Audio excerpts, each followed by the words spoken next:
We got our first look at Overwatch 2 Season 11. Here's the teaser trailer. I'm going to shut up and you're going to watch it and then we'll talk about it. Prepare to go. Ultra. Ultrawatch is here. Show me what you're made of. Yes, I am so happy. Anybody that's been following this channel knows that I am a big tokusatsu fan. Kamen Rider especially has a very special place in my heart, and right behind them I am a fan of some Power Rangers and some Super Sentai stuff. Haven't really given Ultraman a chance, but I'm a big Godzilla fan. So this season is the tokusatsu tribute season. We also know that the Overwatch art team are big Kamen Rider Power Rangers fans, so Sentai team fans. So we are seeing that they're getting a chance to really showcase that, and honestly I'm in love with this season. Now not every season is going to be for everybody. I'm seeing very mixed reactions to everything, and I fully understand that you can't always please everyone. So like with the Mirror Watch season, you go for the people that like the what if type of thing. Now you go for something a little bit more over the top. Then Overwatch does something else. This is what I like about the Overwatch art team. They always find a way to do something interesting, because I think other than maybe Call of Duty, no other big game out there has done like these Power Rangers and Kamen Rider like skins. So it does seem like maybe Blizzard as a whole has kind of gotten hold of that tokusatsu genre, and they're like, okay, let's let's be the first ones to exploit that theme. Now, without wasting any time, let's talk about the skins. Now, again, I can go and praise the skins and everything for a while, but before I do, I have to be a little bit realistic. Now, on your screen is the thumbnail, and if you take of the upcoming full trailer that will come out when the season launches, if you pay close attention to the skins, before we talk about the skins, if you pay close attention to the skins, you can see that pretty much all of these skins are actual recolors with slight retextures and, like somewhat new helmet designs. And I think this is Blizzard in a way openly telling us that, hey, the layoffs did hurt our art team, and well, we're seeing the effects of it now. I think this is the season, like this season onwards, we're going to see the full effect of, well, how bad has the Overwatch 2 overall team been hurt. Now, that's not to say that the skins are bad. That's just like, it's something we should keep in mind that, yeah, those layoffs really did hurt them. Now,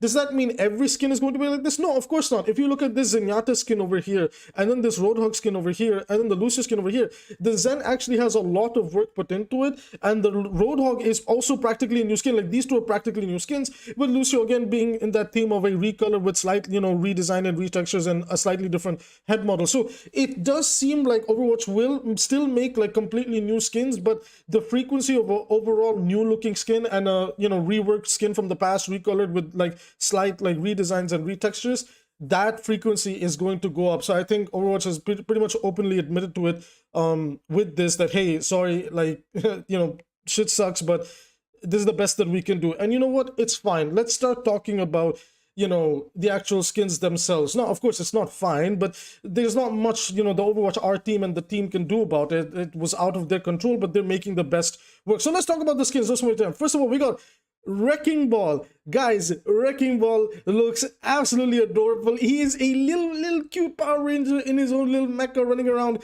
and it is pink. It is adorable. He looks amazing. I don't have much to say about Wrecking Ball. He just looks really cute. Now, moving over to the Kamen Rider side of things, we got Sojourn, Reaper, and Genji. Now, originally, I'm on Twitter. I was talking about the Genji skin a lot. I'm a big fan of it. Originally, I had said that Genji seems to be like his original Kamen Rider skin, which are the Sentai and Ultra Genji inspired skins over here, the green and the red one.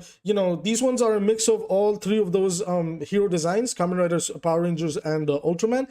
And I said, oh, it actually looks like he got corrupted by Arc. Now, Arc is an evil Kamen Rider. He's actually a very advanced super AI type of villain. And it does kind of look like he can corrupt other things. I was like, oh, this is probably inspired by, Arc corrupting something. But then I was like, wait a minute. I actually see which season that they're trying to pay tribute to from Kamen Rider, and it's actually the first ever Kamen Rider season I was introduced to, and that is Kamen Rider Kabuto. Now, this is obvious because here's this Reaper skin, and this is clearly a callback or a reference or a tribute to Kamen Rider Kabuto. Furthermore, if you have a quick look at this, Sojourn skin. Now, Sojourn, I was a little bit debating upon that maybe it's not entirely referencing Kamen Rider Attack, but if you pay attention to the design of the horns, it is actually a stag beetle. So this might be like their twist on it, that this is a stag beetle, and this is obviously referencing Kamen Rider 𝐒𝐿. So this is what 𝐒𝐿 looks like. It could also be referencing a Showa era like style of Kamen Riders, which is like this like really old school first ever Kamen Riders ever that had a little bit more goofier designs. But I do think she's supposed to be a mix and match of the stag beetle, and there you go. And finally, Genji's one. Now I remember. Now I'm like, okay, if they're following the Kabuto aesthetics, he's actually a reference to my favorite Kamen Rider from Kamen Rider Kabuto, other than the main character himself. That is Kamen Rider 𝐒𝐒, specifically Kamen Rider 𝐒𝐒 masked form. And he has almost the exact same color scheme as Kamen Rider 𝐒𝐒 masked form. And hey, Kamen Rider 𝐒𝐒 was also, and as the name implies, a sword user. So it is really, really cool to see this callback, especially because, man, this was the first character I really, really liked. Actually, I got introduced to Kamen Rider through a video game that I originally thought was a Power Rangers video game. And when I played it, I played the sword guy and I fell in love with him. So for me, this is like a full circle for my life that it's just, dude, like you can hear it in my voice. I'm really happy about this, okay? And it's got the one eye. It's got the one eye over there. Now, the actual masked form for 𝐒𝐒 can, the initial armor around him breaks open and he actually ends up looking something like this. But obviously, I don't think Genji's gonna have a feature where his mask breaks open and his body breaks open and there's another suit underneath it. So unfortunately, Genji's not gonna get that. But Genji does have a plethora of forms, which again plays into Kamen Riders having multiple forms. If I'm going to show you on your screen right now, this is one of my favorite Kamen Riders as well, is Kamen Rider 𝐒𝐿. Now, Kamen Rider 𝐒𝐿 has this form over here, 𝐒𝐿. Then we have the next form, 𝐒𝐿2, and then we have the final form, Grand 𝐒𝐿, or, you know, debatable, 𝐓𝐼𝐈𝐓𝐄𝐿.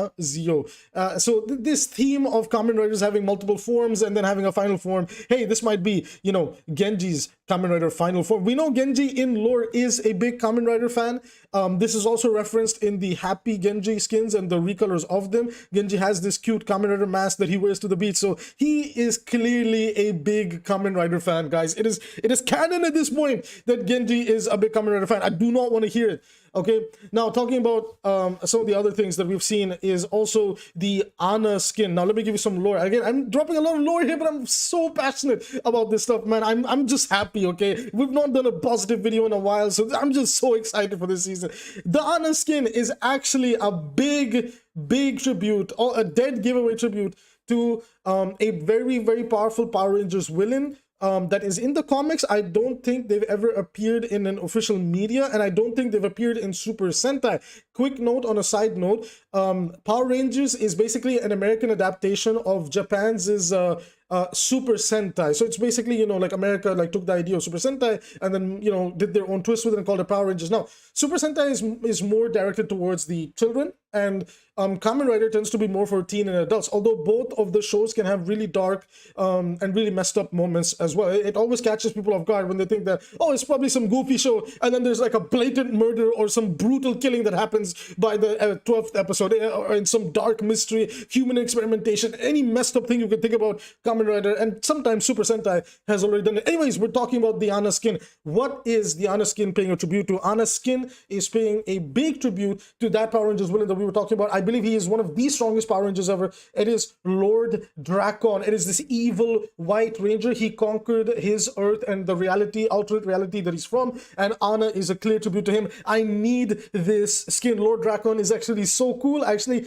learned about him just last year. I don't remember much of the details, but she is 100%. You can even see on her forehead, she has that red gemstone that he has in the middle of his forehead too. So that is so cool, man. That is so cool. Moving over to Cassidy. Now, when I was looking at Cassidy, I wasn't entirely sure what they were trying to pay a tribute to, because there's multiple themes going on with Cassidy's skin, and then it kind of hit me. I think they are paying tribute to specifically, now this Sentai show has not been adapted into a Power Ranger show. It is a very interesting Sentai show called Lupin Ranger versus Pat Ranger. Now the Pat actually means patrol, but it's basically these 3 groups of Power Rangers that are police and 3 groups of Power Rangers that are thieves. And I believe 𝐓𝐖𝐈 is supposed to be a merged version of them both as one. So here you can see the Lupin Rangers on the left side of your screen, and you can see the Pat Rangers. Oh, sorry, excuse me. The Lupin Rangers are clearly on the right side of the screen, and the Pat Rangers, the patrol ones, the police guys, they're on the left side of the screen. And clearly, if you kind of imagine the 2 reds coming together, you know, they have the hat theme going on for the Lupins, the patrols have the whole badge system and everything going on. It's clear that 𝐓𝐖𝐈 is meant to be a tribute to the both of them put together. Now, you could be actually tributing some other Sentai Power Ranger that I do not exactly know about. So you can let me know. He could also be, and this one might be a bit of a stretch. This is a unique Kamen Rider that appears specifically only in a movie, although a very memorable movie at that. It could also be a reference to Kamen Rider Lupin. Kamen Rider Lupin was a villain in one of the movies for Kamen Rider Drive. That's the main show where Lupin was a part of. And he also kind of uses a pistol-like weapon and has that hat theme going on with the cape and, you know, all this type of stuff going on. So it might actually be based on Kamen Rider Lupin, but I'm kind of leaning towards the Sentai side, that I think they were like, okay, we'll do like 3 Kamen Rider skins, which is clearly the Sojourn, Reaper, and Genji. And then the 3 Power Rangers, which is basically 𝐓𝐖𝐈, Anna, and Wrecking Ball. Now, who is getting the Mythic skin? You know, I am not entirely sure. I'm not entirely sure who's getting the Mythic skin. The art director, I did try to talk to her. I was like, you know, hey, you know, I praised them. I was like, great job on all this, but can you tell us who it is? And she was like, hey, be patient. We got something cooking up and you guys are going to like it. So here's my prediction. I do think, now that we know the theme of the season, it is going to be a tank. If it is not a tank, I am going to be incredibly surprised, guys. If it's not a tank, I'm going to be incredibly surprised, because this is the perfect season to give Reinhardt or D.Va a Megazord skin. This is the perfect season to give Reinhardt or D.Va a Megazord skin and a customizable Megazord. Imagine if you could customize Rein or D.Va. I'm sure Rein has not gotten Mythic, right? Rein has it. So Rein or D.Va. Okay, even if Ramatra gets it, it'd be like fine, you know. But if Rein or D.Va, especially D.Va can have a Power Ranger skin that you can edit, and then you can have D.Va have a Megazord skin that you can edit. Dude, I need it. I need it. Listen, I don't care who gets it, but please give it to me. Anyways, guys, that's it for this video. If you are excited for Overwatch 2 Super Mega Ultra Watch, let me know in the comment section down below. And if this is not, you know, your slice of life, then that's fine. You know, you can let me know that note down in the comment sections below. But if you want, let me know who you want to get the Mythic skin from the tank roll. Who do you think would be the best one to get the Mythic? Because at the moment, apparently, we've not seen the Mythic yet. So we have not seen the Mythic yet, but the team is excited to reveal it. So again, my money is either on Rein, D.Va, Ramatra. Personally, I would give it to D.Va or Rein, because especially with D.Va, you get 2 birds with 1 stone. You get the Ranger and you get the Megazord. And that's just me. Let me know your thoughts and wishes down below. And again, before we go, Patreon is now online, and big shout outs to Yoku and Lupin for being my first supporters, guys. Love you so much. And Lupin, I got your review coming up really soon on the Patreon side of things, so keep an eye out for that. With that being said, I will see you guys in the next video.